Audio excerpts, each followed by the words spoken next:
I'm back. So I actually wrote the story singularly, and I got a book and I found it. Oh, I'm famous. I found the story in here. So I'm going to read you the story of a bull who just likes to sit around. And his name is Bernard. Let me find it.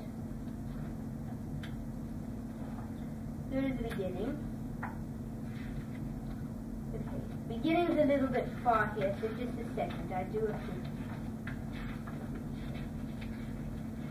Okay. So as I'm reading, I'm going to be showing you the pictures. And this is out of a book. This is out of a children's classic book. So it looks very big, doesn't it? But the story I wrote is that children could read it, they could flip the pages, they could get it over with. But at the same time, they can think about how that really feels to be in the bull's position. How nice it would feel for the bull. So that's what we're going to be doing. So as I'm reading, I want you to be thinking about how the bull is actually feeling. And think of how you would feel if you were in the bull's position. And then we'll talk about it.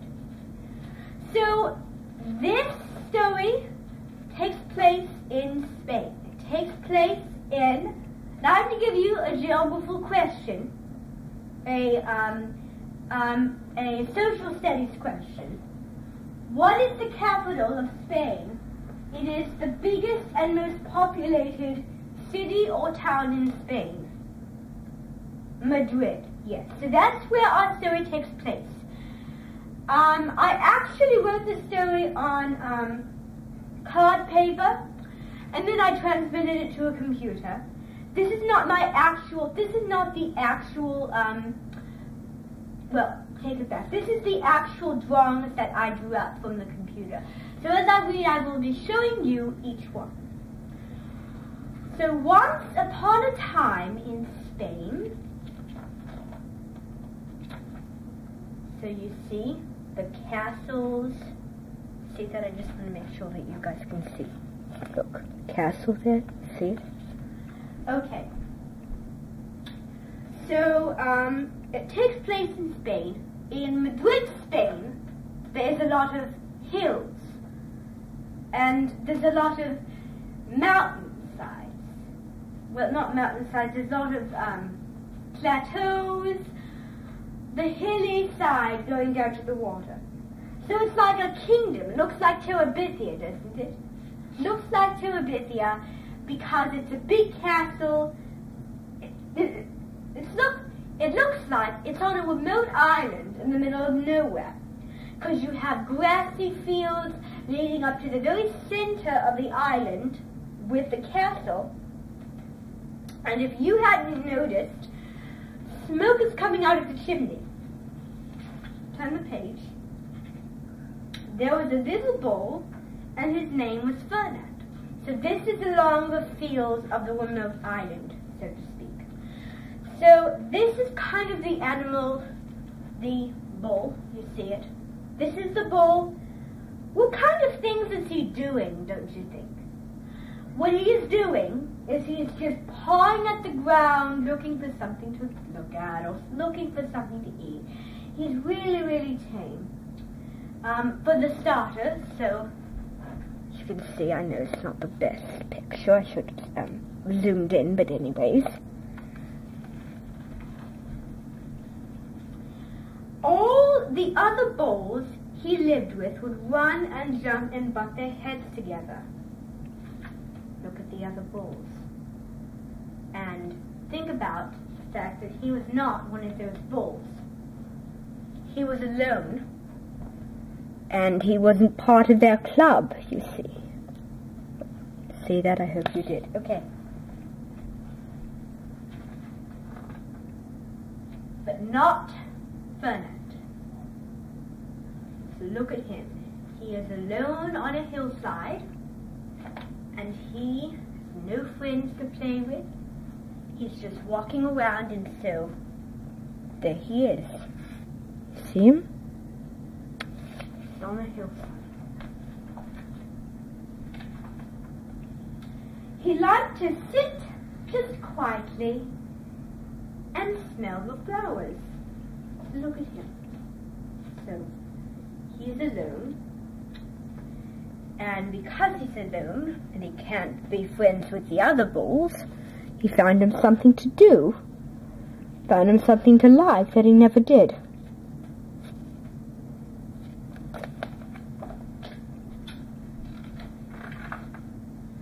He had a favorite spot out in the pasture under the cork tree. So the cork tree was the spot. You see? That was the spot. You see the cork tree? See him? There, I don't know if you can see that good enough, but I'm doing my best. It was his favorite tree, and he would sit in the shade all day and just smell the flowers. So that's all he liked to do. That's all he ever did. So, unlike the other bulls, he didn't play, didn't have any friends, so probably thought the flowers were his friends, his only companion. Sometimes his mother, who's a cow, okay, so I think you learned something. A bull is like a child cow. Would worry about him. She was afraid he would be lonesome all by himself, and I hope you're thinking about this. So the mother is very, very worried about him, and she's worried that he has no friends and he's alone. You see? I don't know if you can see that. Why don't you run and play with the other little bulls and skip and butt your heads, she would say. But Ferdinand would shake his head. I like it better here. I can just sit quietly and smell the flowers.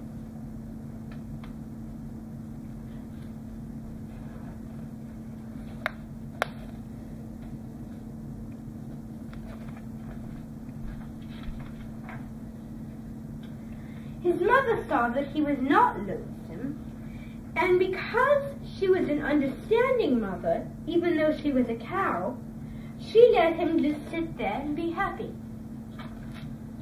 So, that's a very good lesson to learn, people. Be empathetic.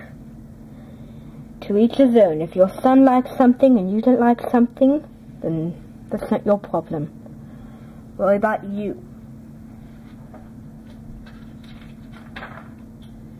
As the years went by, Ferdinand grew and grew until he was very big and strong. Look at him. He's very big and strong, isn't he? Really looks fierce, doesn't he? He looks fierce. But do you think he acts like that?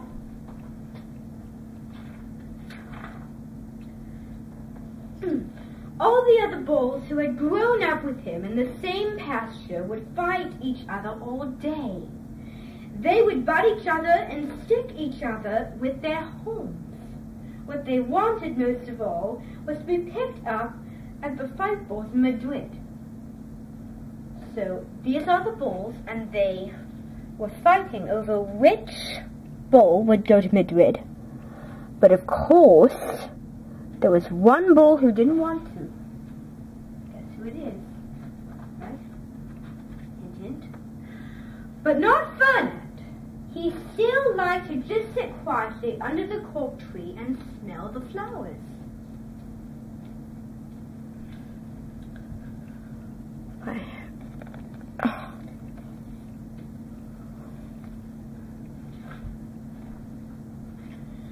One day, 5 men came in very funny hats to pick the biggest and fattest and roundest bull to fight in the bullfights in Madrid. So those people are responsible for the bullfighting tournament. And those people are responsible for choosing the bulls, which bull is the best bull to pick. All the other bulls ran around, snorting and butting, and leaping and jumping, so the men would think that they were very, very strong and fierce and pick them. So they tried to because they all wanted to make a connection. Make a connection to that. What does it remind you of? Well, it certainly reminds me of Three Oak Star, if you know what that is. Ferdinand knew that they wouldn't pick him, and he didn't care. So he went out to his favorite cork tree and sat down. So there he goes again. He went out, and there he goes again. Check my...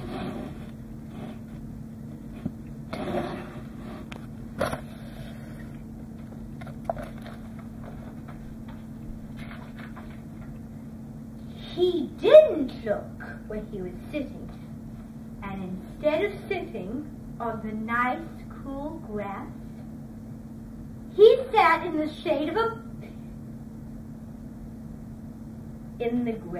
in the shade, he sat on a bumblebee. Well, I'm not afraid of... But you're very right. They're not as harmful, but they can still sting you. They don't really... Well, if you were a bumblebee and a bull sat on you, what would you do? Obviously, you would sting him. So that's exactly what he did to Ferdinand.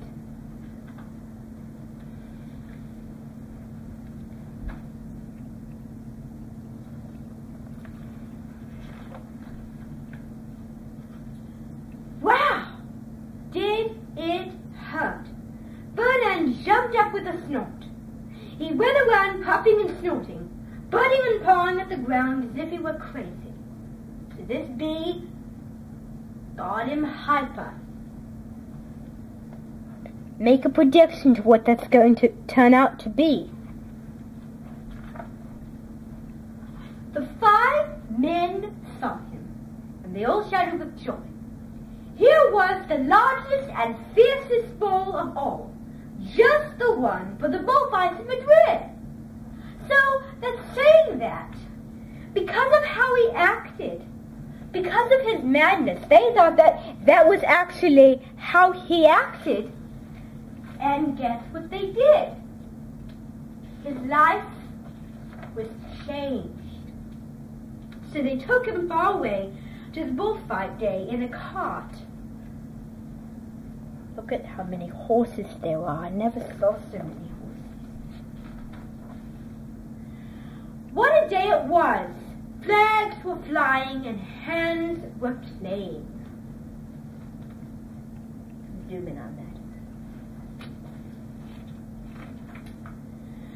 And all the lovely ladies had flowers in their hair.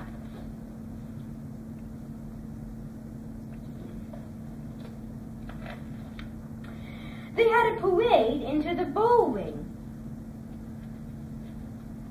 So they had music, they had a parade, they got the whole thing beginning. Then came the banderillos with long, sharp pins with ribbons on them to stick in the bull and make him mad.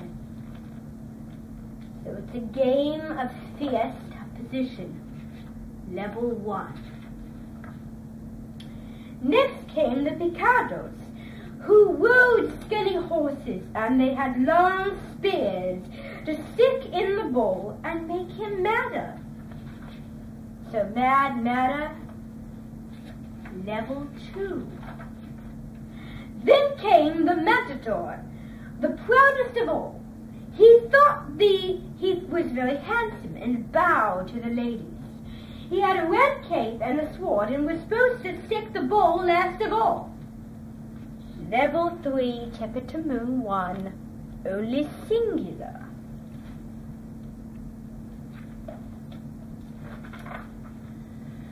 Then came the bull, and you know how that was, don't you?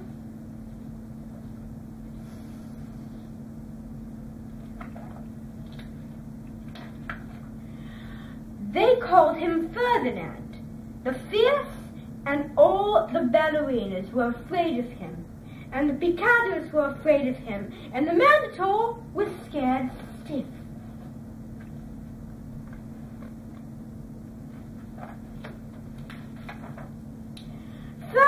ran to the middle of the ring, and everyone shouted and clapped, because they thought he was going to fight fiercely and butt and snort and stick his horns around. So he doesn't feel himself after the fight. But not Ferdinand. When he got to the middle of the ring, he saw the flowers in all the lovely ladies' hair, and he just sat down quietly and smelled them.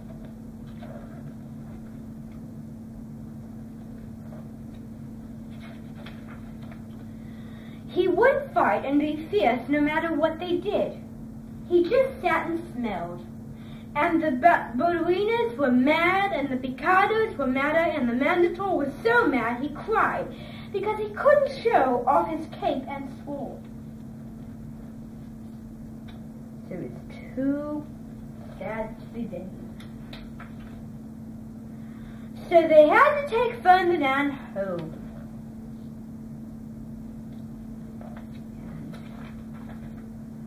And for all I know, he was sitting there under, that was me, still under his favorite cork tree, smelling the flowers just quietly. The end. So that was very good. How did you like that? Was it good? Yes. So now I want you to be thinking, how do you think the bull felt in the story? Do you think he felt happy and then he didn't feel himself? Because when he was sitting, he felt very happy and very calm. And then when he came to the bullfighting, that was a whole different thing, because he just sat there and he wasn't happy. And they realized this bull might not be the good one. We made a bad choice. So I think the theme is, when something is good, then keep it that way, because that's the good thing. If something's good, if you change it up, it won't be good anymore. So that's kind of my theme. You might have a theme of your own, and I tell you what, here's what we're going to do. On your way out, make a slip for me, write a theme, and explain it out of the story. So I wrote that, so that's me writing. So thank you, everybody. I really appreciate it. Do you need other way out? And bye-bye.